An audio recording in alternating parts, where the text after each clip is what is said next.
दोस्तों, अभी हम समझने जा रहे हैं पीके सॉफ्टवेयर का डेमो।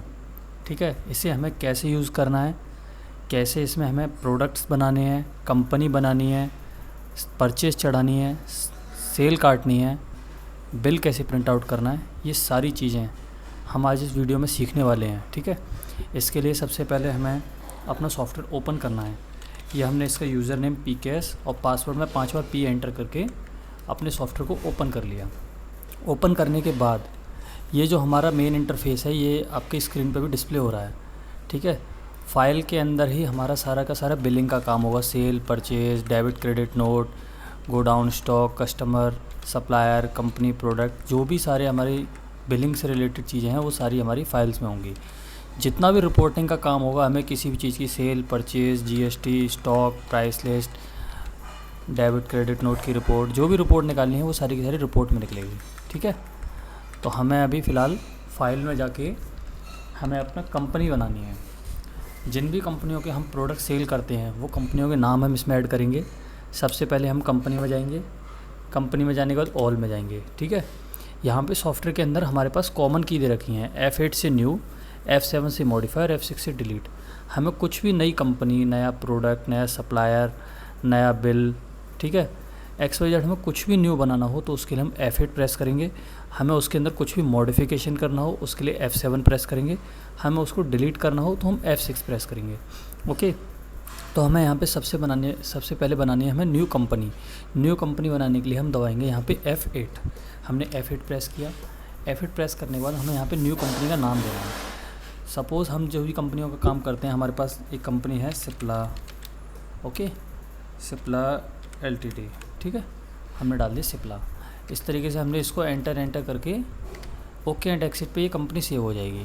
ओके एंड नेक्स्ट से तुरंत पूछेगा कि इसके बाद कौन सी कंपनी सेव करनी है। कैंसिल से कैंसिल हो जाएगी। रिज्यूम से हमें दोबारा इसमें कुछ मॉडिफिकेशन करना हो, नेम वगैरह चेंज करना हो तो हम कर सकते हैं। अभी हमने फिलहाल ओके एंड एक्सिट पे एंटर करके इसको सेव कर दिया। इसके बाद हमें फिर एक न्यू कंपनी बनानी है तो हमने फिर से F8 दबाया। हमने डाला यहाँ पे एल्केम। ओके, हमने यहाँ पे कंपनी का नाम डाल के एंटर करके इसको हमने सेव कर दिया। लेकिन अब हम इसको ओके नेक्स्ट कर देते हैं। अब हमें एक और कंपनी डालनी है। ओके नेक्स्ट करने से ये क्या होता है कि हमें एक कंपनी सेव करके तुरंत ही दूसरी कंपनी पूछने लगता है कि जो हमें सेव करनी है उसका नाम डालना है हमें यहाँ पे। अब हम यहाँ पे न्यू कंपनी नाम एक ले लेते हैं, सनोफी। ओके, हमने सनोफी डाल के इसको भी एंटर करके सेव कर दिया। तो बेसिकली जितनी भी कंपनियों के हम काम करते हैं, जिन प्रोडक्टों को हम सेल परचेज़ करते हैं, उनकी कंपनियों के ब्रांड जो उनको बनाती हैं कंपनियाँ, उनके नेम हमें यहाँ पे सेव करने पड़ेंगे। ओके, इससे क्या है कि हमें एक फ़िल्टर लग जाएगा कि किस किस कंपनी के कितने कितने प्रोडक्ट हमारे पास हैं और उनकी कितनी परचेज़ हुई है, कितनी सेल हुई है, हम उसका स्टेटमेंट देख सकते हैं। तो एक फ़िल्टर बनाने के लिए हम कंपनी बना सकते हैं। बाकी अगर हमें कोई कंपनी मेंटेन नहीं करनी है तो हम यहाँ पे सिंपल एक मिक्स के नाम से एक कंपनी बना सकते हैं और जितने भी प्रोडक्ट हमारे पास हैं हम सारे के सारे इसी में डालते जाएंगे, जिससे हमारा कंपनी का कोई रिकॉर्ड मेंटेन नहीं होगा। जितने भी प्रोडक्ट हैं सारे के सारे इसी में मिक्स में रहेंगे। ओके, इसके बाद हम जाते हैं प्रोडक्ट में। प्रोडक्ट में जितने भी हमारे पास प्रोडक्ट हम रखते हैं अपने पास सेल परचेज़ के लिए, वो प्रोडक्टों के हमें यहाँ पे नाम ऐड करने हैं।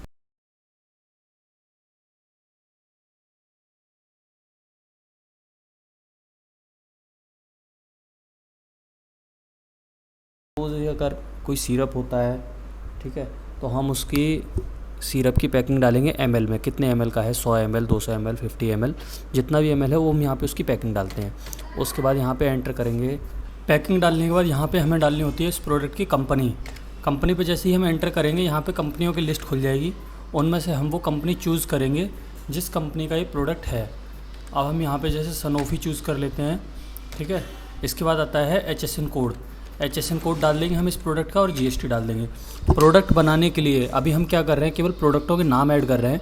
तो प्रोडक्ट बनाने के लिए हमें केवल नाम डालना है, यूनिट डालनी है, कंपनी डालनी है, HSN डालना है और GST डालनी है। ये 5 ही चीज़ें हमें केवल फिल करनी है। उसके बाद बस कुछ नहीं करना, हमें एंटर करके इसे सेव कर देना है। क्योंकि अभी हम केवल प्रोडक्ट ऐड कर रहे हैं, हम बिल नहीं चढ़ा रहे। जब हम बिल चढ़ाएंगे तो उसका rate, MRP, batch number, expiry, सारी चीज़ें हम वहाँ पे फिल करेंगे। अभी हमने इसको यहाँ पे ऐसे सेव कर दिया। तो इस तरीके से हमारे एक ये प्रोडक्ट सेव हो चुका है। इसी तरीके से हम F8 दबा के यहाँ पे न्यू प्रोडक्ट और सेव कर लेते हैं।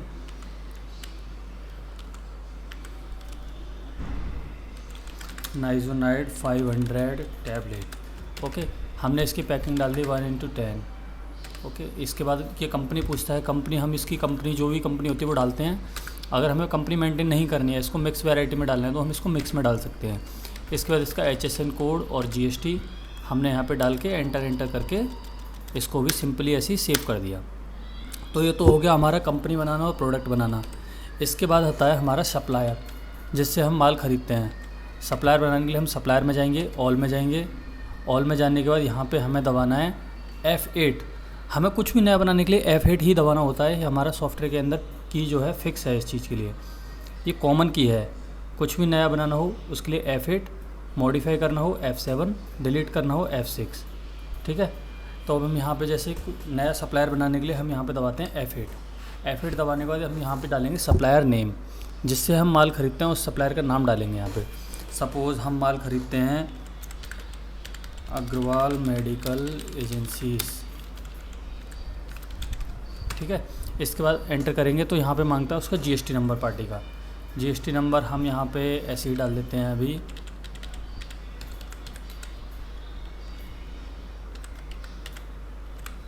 ठीक है, हमने यहाँ पे ऐसे ही गलत रॉन्ग GST नंबर डाल के एंटर कर दिया। अब यहाँ पे हमें डालना है इसका एड्रेस डाल देते हैं हम, जैसे अलीगढ़ डाल देते हैं। ठीक है, इसके बाद 2 लाइन मिलती हैं हमें एड्रेस डालने के लिए। इसके बाद पूछता है इसका मोबाइल नंबर हम डाल देते हैं, जो भी मोबाइल नंबर होता है पार्टी का वो डाल देंगे। उसका सिटी डालते हैं, एरिया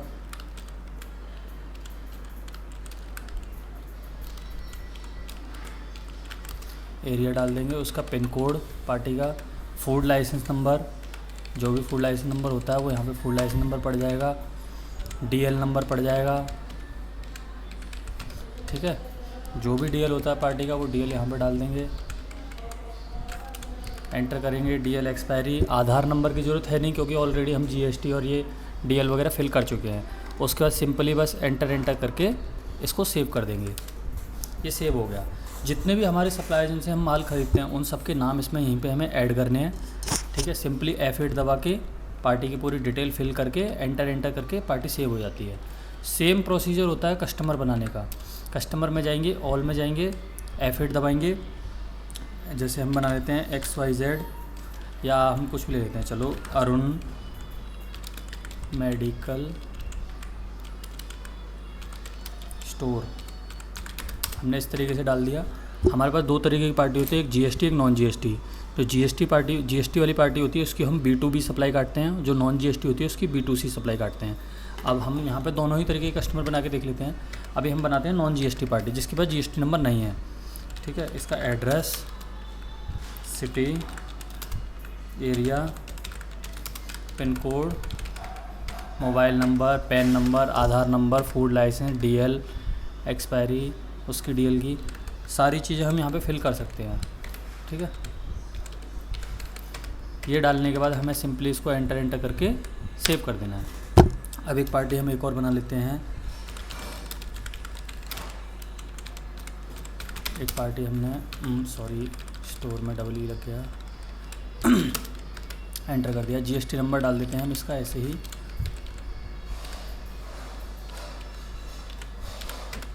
इस तरीके से हमने GST नंबर डाल दिया, एड्रेस डाल देते हैं जैसे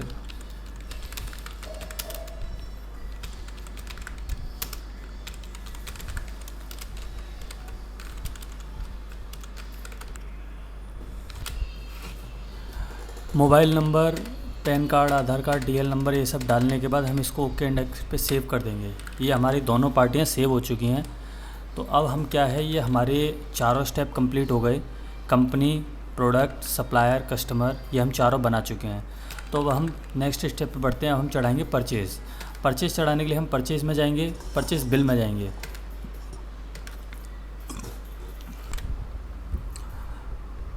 यहाँ परचेज़ बिल में आने के बाद हमें F8 दबाना है नया बिल बनाने के लिए। F8 दबाएंगे। F8 दबाने के बाद जिस सप्लायर से हमने माल ख़रीदा वो सप्लायर के नाम पे एंटर करेंगे। यहाँ पे सप्लायरों की लिस्ट खुल जाएगी पूरी। हमने जैसे अग्रवाल मेडिकल एजेंसी से माल ख़रीदा, हमने अग्रवाल मेडिकल एजेंसी पे एंटर किया। इसके बाद टैक्स इनवॉइस से माल आया है तो टैक्स इनवॉइस, और बिल ऑफ सप्लाई से आया है तो बिल ऑफ सप्लाई। ठीक है, बाकी अगर हमारा एस्टीमेट चढ़ाना है हमें जो पर्ची का माल होता है तो हम अदर सप्लाई में चढ़ा सकते हैं। ठीक है, तो हम टैक्स इनवॉइस पे माल चढ़ाते हैं, एंटर किया, कैश में आया, क्रेडिट में हम स्पेस से चेंज कर सकते हैं, स्पेस दबा के। सपोज़ हमने कैश में माल ख़रीदा, बिल नंबर, यहाँ पे बिल नंबर डाल देते हैं, जो भी हमने बिल ख़रीदा उसका बिल नंबर है, एंटर करेंगे। यहाँ पे बिल की डेट, रिसीव डेट सपोज़ हमें 25 तारीख को माल रिसीव हुआ है और बिल की डेट है 23। ओके, तो हमने ये डाल दिया। इसके बाद एंटर करके यहाँ पे हम डालेंगे आइटम, क्या आइटम हमने ख़रीदा। यहाँ पे हम डालते हैं COM, लिख के हमने एंटर किया तो COM से जितने भी प्रोडक्टों के नाम होंगे वो यहाँ पे शो करा देगा। मतलब जो भी हमें आइटम सर्च करना है बस उसके नाम के स्टार्टिंग का वर्ड डालना है, थोड़ा सा डालने के बाद एंटर कर दिया तो इस तरीके से आइटम की पूरी लिस्ट आ जाती है। हमने इस आइटम पे एंटर किया, हमने ख़रीदे हैं suppose that 5 quantity. Purchase rate है अपना 74.50, ठीक है, एंटर किया। उसके बाद अगर डिस्काउंट डील है कुछ, जैसे 10+2 या 10+1, 5+1, तो इस तरीके से डील हम यहाँ पे डाल सकते हैं। ओके, अगर डिस्काउंट है अमाउंट में, टोटल डिस्काउंट, तो वो हम यहाँ पे डालेंगे। अगर डिस्काउंट परसेंटेज में है तो हम यहाँ पे डालेंगे। डिस्काउंट के बाद अगर एडिशनल कोई स्कीम है तो हम स्कीम में डालेंगे, डाउन एरो प्रेस करके। ओके, इसके बाद कुछ एडलेस है तो एडलेस कर सकते हैं। फिर एंटर करने के बाद यहाँ पे GST अपने आप ये उठा लेगा, इस प्रोडक्ट पर 12% GST है। इसके बाद इसकी MRP इसकी जैसे हम डाल देते हैं 98, ठीक है, एंटर किया। एंटर करने के बाद यहाँ पे एंटर करेंगे तो यहाँ पे पूछेगा हमसे ट्रेड रेट। अब ये चीज़ समझने की है, ट्रेड रेट होता है हमारा बिना GST वाला बिक्री रेट, मतलब जिस रेट के अंदर GST नहीं है। जो भी हम रेट यहाँ पे डालेंगे उसके ऊपर GST लगा के सॉफ्टवेयर सेल करेगा उस आइटम को। सॉफ्टवेयर में हमारे पास 2 तरीके से बिलिंग होती है, या तो हम नॉन GST रेट डालें उसके ऊपर GST लगे, या GST इंक्लूडेड रेट डालें जिसके अंदर GST इंक्लूड है, तो सॉफ्टवेयर कैलकुलेशन अपने आप करेगा। तो हमारे पास दोनों ही ऑप्शन होते हैं। अब हमें यहाँ पे सपोज़ हमें हमारा 5% मार्जिन लेके हम अपना सेल कर देते हैं, तो 74.50 रुपीज़ का हमें पड़ा है परचेज रेट जो है इसका, प्लस हमने 5% अपना मार्जिन लगा के हम इसको 78.22 का बेचते हैं। इस पे 12% GST भी लगेगी। ओके, इसके बाद आता है हमारा बैच नंबर। अगर ये ट्रेड रेट हम 2 तरीके से बिलिंग होती है तो मैंने आपको बता दिया।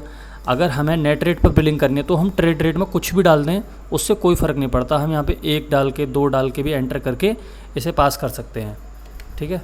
हमने जैसे यहाँ पे 1 डाल के एंटर कर दिया। एंटर करने के बाद अब यहाँ पे पूछ रहा है आपसे लास्ट में नेट रेट। नेट आपको कितने का बेचना है, यहाँ पे भी नेट के लिए आपसे 2 ऑप्शन है। या तो आप अपना मार्जिन लेके यहाँ पे ऐड में अपना मार्जिन डाल देंगे, कितने % मार्जिन लेके सेल करना है। हमने 10% डाल दिया तो सॉफ्टवेयर कैलकुलेशन करके अपने आप रेट निकाल देगा कि 83.44 के हमें इसकी परचेस पड़ी है नेट, जो हमारी लैंडिंग है। उसके ऊपर हमने 10% लगा के यहाँ पे अपना नेट रेट सेट कर लिया। लेकिन हमें 10% नहीं, हमारा मुग्गम है, ऐसे लगाते हैं। मान लीजिए हम 90 रुपीज़ का सेल करते हैं तो हमने 90 रुपीज़ डाल दिया। बाकी इसको तो हम सेल करते टाइम चेंज भी कर सकते हैं। एंटर कर दिया। इसके बाद दूसरा आइटम सपोज दैट हमने कॉम्बी फ्लेम उठा लिया, हमने ख़रीदे 10 पत्ते, रेट हमारा मान लीजिए 12.50 MRP मान लीजिए 40, ठीक है। ट्रेड रेट हमने कुछ भी डाल दिया क्योंकि ट्रेड रेट से हमें कोई मतलब नहीं है। एंटर कर दिया। बैच नंबर इसका हमने कुछ भी डाल दिया, इस तरीके से जो भी होता है बिल में। इसकी एक्सपायरी डाल दी। एक्सपायरी डालने में हमने इस पर 10% मार्जिन लेके सेट कर दिया, तो हमें 14 रुपये का तो ही पड़ा था। उसका 10% मार्जिन लेके 15.40 का हमें ये लास्ट बेचना है। बाकी तो हम सेल करते टाइम चेंज भी कर सकते हैं ये रेट, ठीक है। इसके बाद हमारा और कोई आइटम है तो वो डालेंगे, अगर नहीं है तो हम यहीं पे एंड दबा के ये हमारी टैक्स की पूरी समरी आ जाती है कि टैक्सेबल अमाउंट इतना है, CGST इतना है, SGST इतना है, क्वांटिटी इतनी है, और ये लास्ट में नेट बिल अमाउंट इतना है। इसको डालने के बाद हम एंटर करके इसे सेव कर देंगे ओके एंड एक्सिट पे। यहाँ पे इसको ओके एंड एक्सिट पे एंटर करके सेव कर देंगे। सेव करने के बाद हमारी परचेज़ इस तरीके से हम जितनी भी परचेज़ है हम यहाँ पे परचेज़ में सारी परचेज़ चढ़ा देंगे। उसके बाद हम बैक जाते हैं। अब हमें काटनी है सेल, तो हम सेल में जाएंगे, सेल बिल में। सेल बिल में जाने के बाद ऑल में आ जाएंगे। ऑल में आने के बाद यहाँ पे जितने भी बिल हम अपने बनाते जाएंगे वो यहीं पे पूरे लिस्टेड हो जाएंगे। हमने यहाँ पे F8 दबाया नया बिल बनाने के लिए। अब देखिए ये हमारा कमल मेडिकल स्टोर है, इस पर एक टिक बन के आ रहा है, इसका मतलब है ये पार्टी रजिस्टर्ड है। और ये अनटिक पार्टी आ रही है, तो इसका मतलब है ये पार्टी के पास जीएसटी नंबर नहीं है, अनरजिस्टर्ड पार्टी है। तो जो हमारी टिक वाली पार्टी है उस पर एंटर करेंगे। यहाँ पे हमसे पूछ रहा है टैक्स इनवॉइस B2B सप्लाई, तो जिस पार्टी का जीएसटी नंबर होता है उसका B2B में बिल काटते हैं, जिसके पास जीएसटी नंबर नहीं होता उसका B2C में काटते हैं। और जिसके पास जो 0% का आइटम होता है ना अपना, उसको हम बिल ऑफ सप्लाई में काटते हैं। या फिर जिन लोगों ने कंपोजिशन स्कीम ले रखी है, समाधान योजना, वो बिल ऑफ सप्लाई काटते हैं। बाकी अगर हमें एस्टीमेट का माल काटना है तो हम अदर में काट सकते हैं, ठीक है। तो हमने B2B में बिल काटा, कैश में या क्रेडिट में, तो हम यहाँ से स्पेस से चेंज कर सकते हैं। हमने इसको क्रेडिट में दिया, एंटर किया। एंटर करने के बाद यहाँ पे आइटम डालेंगे। जैसे हमने आइटम डाला कॉम्बीफ्लैम टैबलेट, इसका स्टॉक दिखा रहा है हमारे पास 10 पीस इस बैच नंबर का, और इसके अलावा जितने भी बैच होंगे वो इसी के नीचे खुलते जाएंगे। हमने इस बैच पे एंटर किया, क्वांटिटी डाली हमने 1, और रेट हमारा यहाँ पे जैसे कि हमने नेट रेट में सेट किया हुआ था 10% लगा के 15.40 रुपये यहाँ पे ऑटोमेटिक ही उठा चुका है। हमें 15.40 का नहीं, हमें इसे 16 रुपये का देना है, तो हमने 16 रुपये यहाँ पे मैनुअली डाल दिया। तो हम इस तरीके से यहाँ पे रेट भी चेंज कर सकते हैं। बाकी हमारा जैसे हम बिल काटते हैं तो हमारा देखिए यहाँ पे ऊपर जैसे हम क्वांटिटी पे आए तो ऊपर स्टॉक दिखा रहा है 10, ठीक है।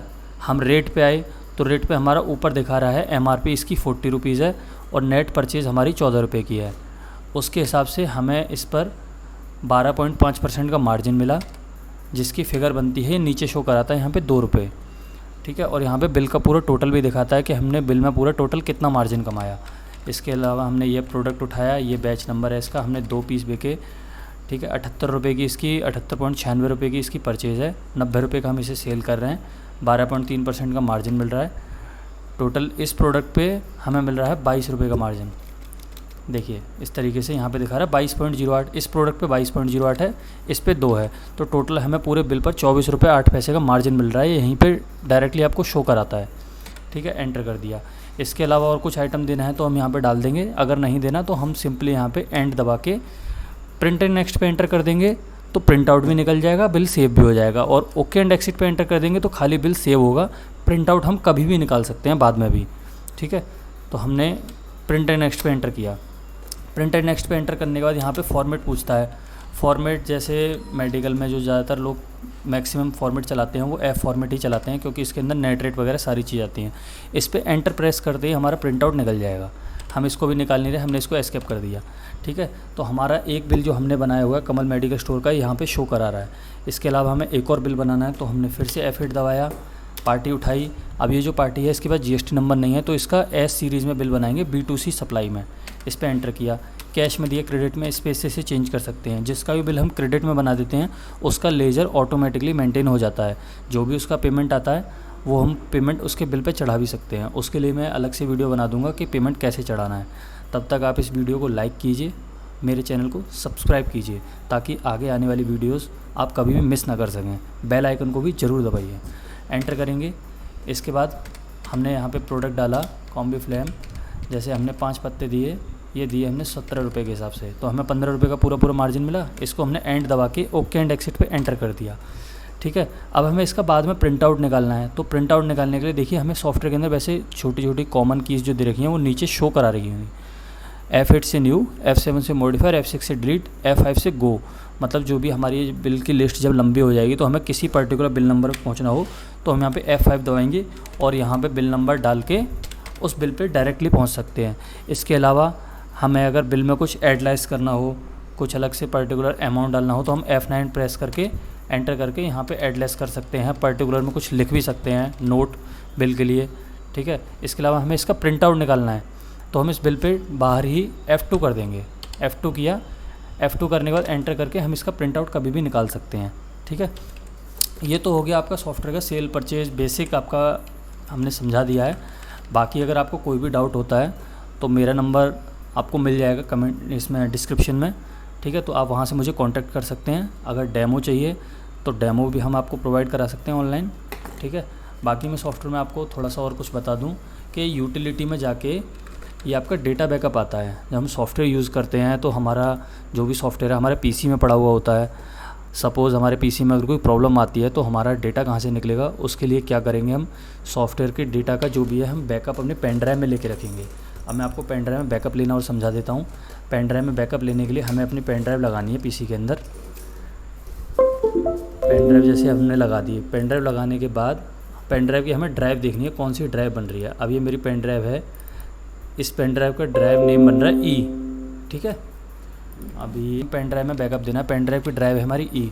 हम जाएंगे डेटा बैकअप में, डेटा बैकअप में आके 8 नंबर पे जाने के बाद यहाँ पे पेन ड्राइव की जो भी ड्राइव बनती है आपको वो डालनी है। यहाँ पे हमने यहाँ पे डाल दिया ई ड्राइव डालते ही हमने एंटर किया, थोड़ा सा प्रोसेसिंग लेगा और हमारा पेन ड्राइव में बैकअप पहुँच जाएगा। बैकअप कैसे चेक करना है वो भी हम अभी देख लेते हैं। ये हमारा बैकअप हो गया, बैकअप दे रहा है 27 तारीख को चौथे महीने में 2022 में 22:17 पे हमने ये डेटा लिया है। तो हम पेन ड्राइव के अंदर आ गए। पेन ड्राइव के अंदर देखिए ये फ़ोल्डर ऑटोमेटिक क्रिएट हो जाएगा फार्मा 5। इसके अंदर वर्किंग डायरेक्टरी जो भी हमारी ईयर चल रही है, अभी 22-23 चल रही है तो 22-23 का डेटा है। ये जितनी भी फाइनेंशियल ईयर होती हैं सबका डेटा अलग अलग आता है। अभी 22-23 चल रही है तो 22-23 का डेटा है। आपका फ्यूचर में 23-24 होगी तो 23-24 का डेटा आएगा, ठीक है। इसके बाद यहाँ पे हमारा वर्किंग डायरेक्टरी का कोड आता है, कोड के अंदर ये डेटा होता है हमारा। डेटा देख सकते हैं हम यहाँ पे 27 तारीख को लिया गया है 10:17 पे, ठीक है। तो इसका मतलब हमारा डेटा आ रहा है पेन ड्राइव में। इसके बाद हमें सॉफ्टवेयर को क्लोज़ करना है, तो क्लोज़ करने के लिए हम क्विट में जाएंगे। क्विट में जाने के बाद एक्सिट विद बैकअप पे एंटर करेंगे, ठीक है। ये हमारा सॉफ्टवेयर क्लोज़ हो गया। तो बस अभी फ़िलहाल इस वीडियो में इतना ही था। बाकी आपको अगर और कोई जानकारी चाहिए, कोई डाउट हो तो आप मुझे कॉल कर सकते हैं और मैं आपके लिए जो भी सॉफ्टवेयर में आपको प्रॉब्लम आएगी उसका सॉल्यूशन आपको प्रोवाइड करा दूंगा। ओके,